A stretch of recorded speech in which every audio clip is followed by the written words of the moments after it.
बहुत समय पहले की बात है कि घने जंगल में दो बड़े पक्षी समूह रहते थे, उल्लू और कौवे। दिन में कौवे पेड़ों की डालियों पर चहचहाते और उड़ान भरते, जबकि उल्लू गहरी नींद में सोते। जैसे ही रात होती, उल्लू जाग जाते और उनकी आंखें लाल लाल चमकने लगती। कौवे, जो दिन में सक्रिय रहते थे, हमेशा उल्लुओं का मजाक उड़ाते थे। वे कहते थे, अरे देखो, ये कैसा पक्षी है जो दिन में अंदर सा घूमता है और सिर्फ रात में देख पाता है। उल्लुओं को यह सुनकर गुस्सा आता, लेकिन वे कुछ नहीं कहते, क्योंकि दिन में उनका दिमाग उतना तेज नहीं चलता था। एक दिन कौवे के राजा धवलपंख ने अपनी सभा में कहा, हमारे जंगल में उल्लुओं की जरूरत ही क्या है। ये डरावनी शक्ल वाले, रात में चीखने चिल्लाने वाले पक्षी किसी काम के नहीं है।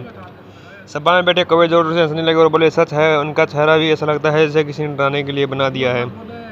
ये बातें उल्लुओं के कानों तक पहुंची। उल्लुओं के राजा अंधराज ने रात में अपनी सभा बुलाई और कहा, कौवे हमारा अपमान कर रहे हैं, हमें उनसे बदला लेना चाहिए। उल्लुओं ने तय किया कि वे अंधेरे में कौवों पर हमला करेंगे, क्योंकि रात में उनकी आंखें तेज होती है और कौवे देख नहीं पाते हैं।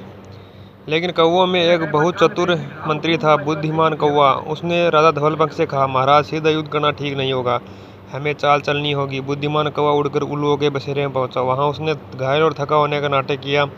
उल्लुओं के सैनिकों ने उसे पकड़ लिया और राजा अंतरराज के सामने पेश किया। कौवा रोते हुए बोला, महाराज, मैं अपने ही कौवों से नाराज होकर भाग आया हूँ। वे मुझे तुच्छ समझते हैं, मैं अब आपके साथ रहना चाहूँगा।